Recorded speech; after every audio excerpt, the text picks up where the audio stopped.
नमस्कार साथियों, आगे बढ़ते हैं। और जैसा कि हम परीक्षा दिन सॉल्यूशन 2023 देख रहे थे कक्षा 8वीं में गणित, जिसमें हमारे अध्याय नंबर 11 रनिंग था। तो अध्याय नंबर 11 क्षेत्रमिति में दीर्घ उत्तरी का पहला और दूसरा हम इससे पहले वाले वीडियो में देख चुके थे। आज हम बात करेंगे इसके क्वेश्चन नंबर 3 की। क्वेश्चन नंबर 3 आपको कुछ इस प्रकार दिया है कि एक मछली घर घनाभ के आकार का है, जिसकी बाहरी माप 70 सेंटीमीटर गुणित 30 सेंटीमीटर गुणित 50 सेंटीमीटर है। आगे आपसे पूछा है इसके तल पृष्ठ भाग वाले फलक और पीछे वाले फलक को रंगीन कागज से ढकना है, तो आवश्यक कागज का क्षेत्रफल ज्ञात कीजिए।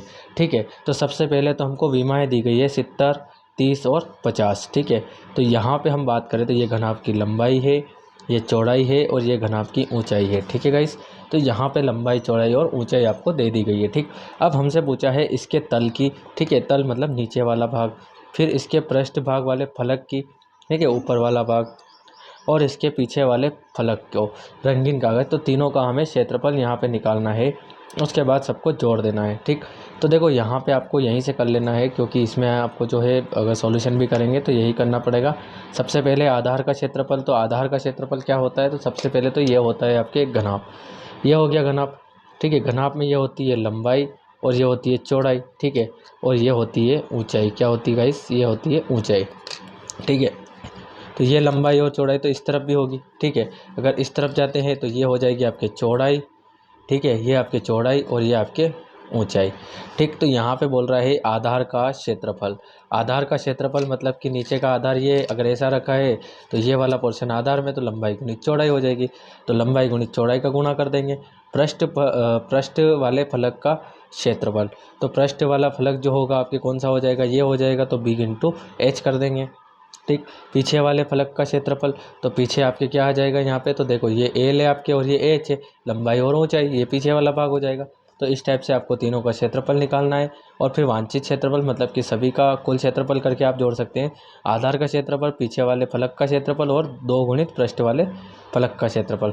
अब 2 गुणित पृष्ठ क्यों कर रखा है, क्योंकि यहाँ पे 2 पृष्ठ आए हुए हैं। ठीक है, कितने पृष्ठ आए हुए हैं, यहाँ पे 2 पृष्ठ आए हुए हैं, इसलिए 2 गुणित पृष्ठ का क्षेत्रफल यहाँ पे किया गया है। ठीक है, जैसे एक पृष्ठ ये है तो एक पृष्ठ आपके ये वाला भी है ना, तो इन दोनों का क्षेत्रफल था, इसलिए इसको 2 गुणित करके कर दिया गया है। ठीक है गाइस, तो उम्मीद है आपको जो है ये कर सकते हैं आप। कैलकुलेशन छोटी सी है, आप यहाँ पे इन दोनों को जोड़ के, इसका इससे गुणा करके, तीनों को जोड़ के आप जो बता सकते हैं। ठीक है, उसके बाद हम देखते हैं इसका मेन इंपॉर्टेंट क्वेश्चन नंबर 4।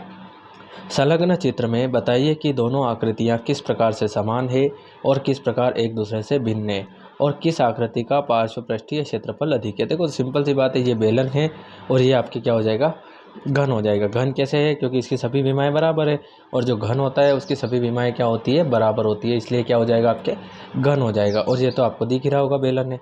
ठीक है, तो हम लिखेंगे एक आकृति घन है और एक आकृति बेलन है। ठीक, अब दोनों का पार्श्व पृष्ठीय क्षेत्रफल निकाल लेंगे, पता चल जाएगा किसका अधिक है। तो यहाँ पे उसके लिए हमें क्या करना पड़ेगा, तो हम क्या लिखेंगे यहाँ पे, तो इस टाइप से आपको लिखना है कि पहली आकृति बेलन है, तो बेलन की त्रिज्या, तो बेलन की त्रिज्या आपको दी नहीं है, यहाँ पे बेलन का व्यास दे दिया है। ये बेलन का क्या है आपके पास, तो ये बेलन का व्यास है। तो व्यास है तो हम त्रिज्या निकालने के लिए क्या करते हैं, व्यास बटे 2 करते हैं। तो व्यास कितना है 7, तो 7 बटे 2 इसकी त्रिज्या आ जाएगी। ठीक है गाइस, तो यहाँ से आपको इस टाइप से त्रिज्या निकालनी है। वैसे मैंने बता दिया यहाँ पे बेलन की ऊंचाई, तो ये बेलन की ऊंचाई दी हुई है, तो ये हमने लिख दिया है। अब हम बेलन के पार्श्व पृष्ठीय क्षेत्रफल का सूत्र लगा देंगे और निकाल लेंगे बेलन का पार्श्व पृष्ठीय क्षेत्रफल। तो जो बेलन का पार्श्व पृष्ठीय क्षेत्रफल है उसका मतलब होता है बेलन का वक्र पृष्ठीय क्षेत्रफल। तो बेलन का वक्र पृष्ठीय क्षेत्रफल होता है 2πr/h। ठीक है, पहला तो 2πr जो है बेलन की पूरी परिधि, मतलब कि पूरा वक्र घूमेंगे, और ऊंचाई उसमें इंक्लूड हो जाती है। तो ये 2 गुणित पाई का मान आपको पता होना चाहिए, 22/7 हमको रखना है। आर आपने कितना निकाला है, 7/2, और ऊंचाई आपकी है 7। ठीक है गाइस, तो यहाँ पे इस 2 से ये 2 कैंसिल और 7 से 7 कैंसिल। अगले स्टेप में हम देखते हैं 22 गुणित क्या बचेगा आपके पास 7, तो 7 दूनी 14 के 4, हाथ से ले 7 दूनी 14 और 1 5 सेंटीमीटर की घात 2, और ये हो जाएगा हमारे पहले का पार्श्व पृष्ठीय क्षेत्रफल। अब हमने देखा था तो दूसरी आकृति क्या थी हमारी, तो दूसरी आकृति थी घन। तो हमने यहाँ पे लिखा है कि दूसरी आकृति घन है, इसलिए घन की भुजा कितनी 7 सेंटीमीटर दी हुई है।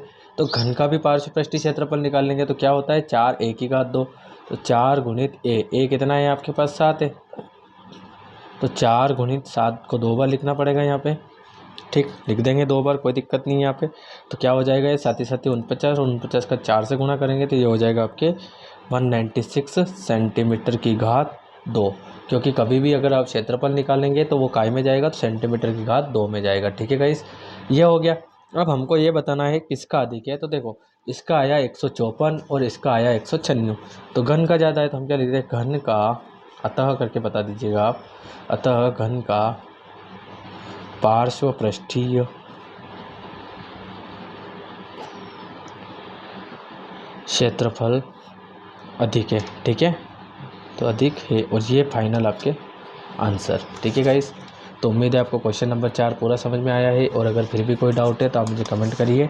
फिलहाल आप इसको अच्छी तरीके से नोट करिए, यहाँ से ये, उसके बाद ये, और फिर उसके बाद ये। ठीक है, अब हम देखते हैं इसका क्वेश्चन नंबर 5। क्वेश्चन नंबर 5 आपको क्या दिया है, तो क्वेश्चन नंबर 5 बताया है, एक कुंड के अंदर 60 लीटर प्रति मिनट की दर से पानी गिर रहा है। ठीक, यदि कुंड का आयतन 108 मीटर क्यूब है तो ज्ञात कीजिए कि इस कुंड को भरने में कितने घंटे लगेंगे। हमें क्या निकालना है, घंटे। फिलहाल यहाँ पे हमें दिया है मिनट, ठीक है, और यहाँ पे दिया है मीटर क्यूब। सब पिक्चर जो है उलझा रखी है। अब ये लीटर है, ये मीटर क्यूब है, तो इस मीटर को भी हमें क्या बनाना पड़ेगा, लीटर। ठीक, और प्रति मिनट है तो मिनट को क्या लाना पड़ेगा, घंटे में। तो करते हैं सोल्व, कैसे करेंगे देखिएगा आप। तो यहाँ पे कुंड का आयतन हमें दिया हुआ है और वो है 108 मीटर क्यूब। अब ये मीटर क्यूब में है, हमें इसे लीटर में लाना है। तो लीटर में लाने के लिए हमें पता होना चाहिए कि 1 मीटर क्यूब बराबर कितना होता है, 1000 लीटर। कितना होता है, 1000 लीटर होता है। तो हमें क्या करना पड़ेगा, इस 108 में 1000 का गुणा कर देंगे तो हमें क्या मिल जाएगा, लीटर मिल जाएगा। तो गुणा करेंगे तो सिंपल सी बात है, 3 जीरो और ऐड हो जाएगी और ये हो जाएगा लीटर। ठीक है गाइस, अब जो कुंड में पानी गिरने की जो दर है वो हमें दी है 60 लीटर प्रति मिनट, जो कि हमें घंटे में लाना पड़ेगा। ठीक, तो उसके लिए अब हमें क्या करना पड़ेगा, तो हम लिख देंगे यहाँ पे, चूँकि पानी गिरने की दर, क्या लिखेंगे, तो कितनी दी है, 60 लीटर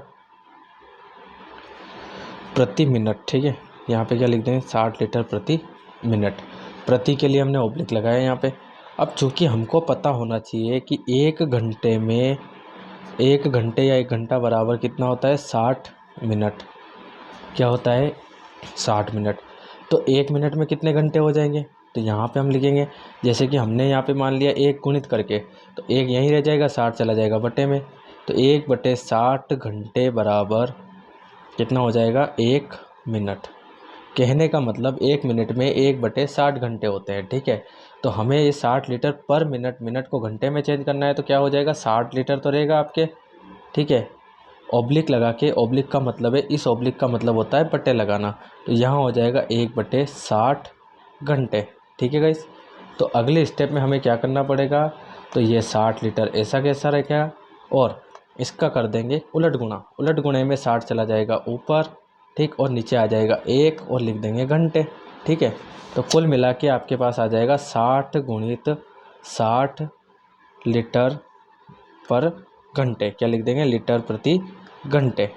ठीक है गाइस, तो ये आपका सिस्टमेटिक हो गया। उम्मीद है आपको ये वाली मेथड समझ में आई होगी, और अगर नहीं आई है तो आप एक बार वीडियो को वापस से रिवाइंड करिए, फिर से देखिए, आ जाएगी समझ में। ठीक है, तो ये दोनों हमने निकाल लिया है।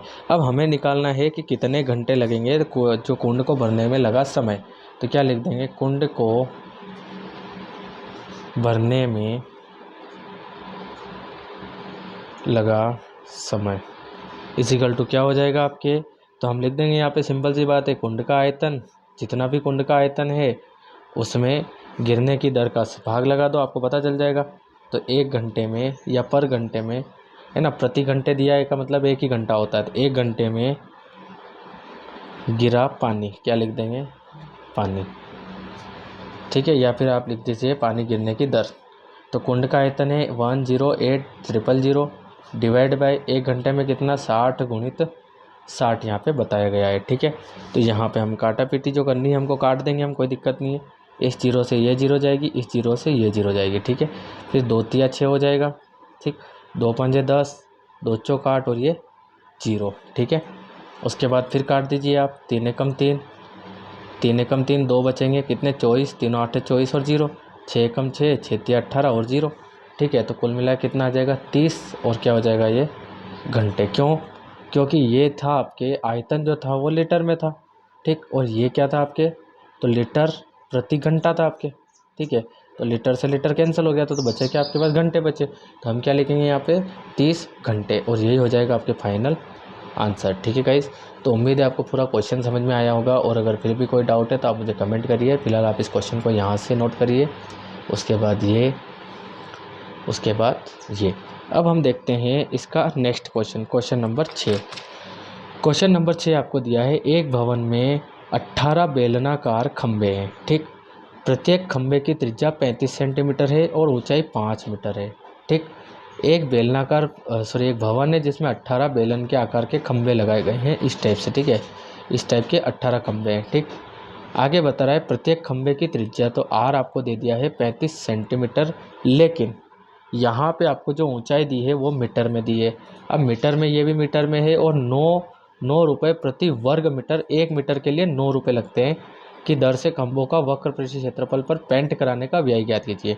1 वर्ग मीटर के लिए 9 रुपये लगते हैं, तो टोटल पे कितना लगेगा, तो उसके लिए वक्र पृष्ठ क्षेत्रफल निकाल के हमें क्या करना पड़ेगा, गुणा कर देना है 9 का उसमें। ठीक है, तो उसके लिए वक्र पृष्ठ क्षेत्रफल के लिए क्या सूत्र होता है, 2πr/h। अब 2πr/h तो होता है, इसमें आर भी हमारे पास एच भी है, लेकिन आर जो दिया है वो सेंटीमीटर में, एच हमको मीटर में, तो हमें क्या करना पड़ेगा कि आर को मीटर में लाना पड़ेगा। ठीक है, तो यहाँ पे हम सबसे पहले शुरुआत करेंगे और क्या लिखेंगे, देखिए। तो सबसे पहले यहाँ में दिए बेलन की त्रिज्या आर बराबर 35 सेंटीमीटर, तो अब ये सेंटीमीटर है, हमें मीटर में लाना है, तो हमें पता होना चाहिए कि 1 मीटर में 100 सेंटीमीटर होते हैं। तो 1 सेंटीमीटर में कितने मीटर होंगे, तो यहाँ पे हम 1 मान लेते हैं और 100 को भेज देते बटे में, तो ये हो जाएगा 1/100 मीटर बराबर 1 सेंटीमीटर।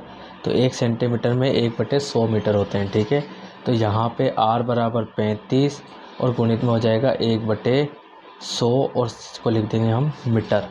ठीक है, क्या लिख देंगे, मीटर। तो 35 है कम 35, आप चाहें तो यहाँ पे 100 का भाग लगा सकते हैं, नहीं तो आप ऐसा छोड़ दीजिए, ज़्यादा बेटर होगा। ठीक है, आगे जो काटा पेटी है वो आगे कर लीजिएगा। अब आपको बेलन की ऊंचाई भी दी गई है, तथा हम लिख देंगे बेलन की ऊंचाई। h बराबर कितनी हो जाएगी बेलन की ऊंचाई, तो बेलन की ऊंचाई हो जाएगी 5 मीटर। ठीक, अब हमें क्या करना है कि जो 9 हमारे पास क्या है खंबे हैं, 18 खंबे हमारे पास है, तो हमें उनका वक्र पृष्ठ क्षेत्रफल निकालना है। तो 18 का निकाल के हम निकाल लेंगे एक बेलन, तो लिख देंगे बेलनाकार खंबे का वक्र पृष्ठीय, क्या लिख देंगे, वक्र पृष्ठीय क्षेत्रफल, तो वो होता है 2πr/h। ये हम एक के लिए यूज़ कर रहे हैं ना, एक लिखना चाहो तो आप लिख दीजिएगा एक बेलनाकार।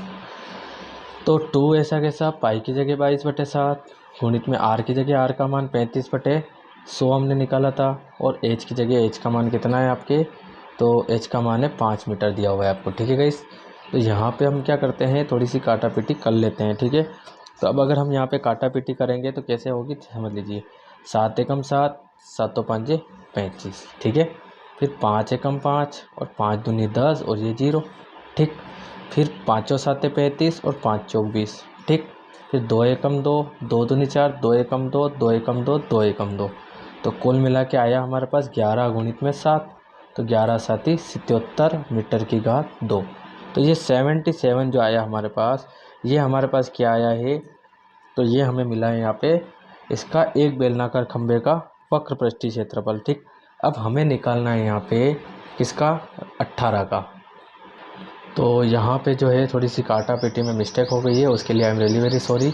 आप थोड़ा सा इसको इग्नोर करिए और वापस से आप देख लीजिए। ठीक है, वीडियो जो है काफ़ी बड़ा है, इसलिए इसको वापस से बनाना पॉसिबल नहीं है, इसलिए आप इसी में देख लीजिए। देखो 7 एकम 7 और 7 5 35। ठीक है गाइस, उसके बाद 5 एकम 5, 5 दूनी 10 और ये 0, 5 एकम 5, 5 चौक 20, फिर 2 एकम 2, 2 दूनी 4, 2 एकम 2, 2 एकम 2 और 2 एकम 2, तो कुल मिला के बचेगा 11 मीटर स्क्वायर। ठीक है गाइस, तो यहाँ पे जो हल्की सी मिस्टेक हुई है उसके लिए मैं सॉरी बोलता हूँ, और आप जो है इसे इग्नोर करिए। ठीक है, क्योंकि क्वेश्चन भी बड़ा है और वीडियो भी बड़ा है, इसलिए वापस से नहीं बनाया जा सकता है।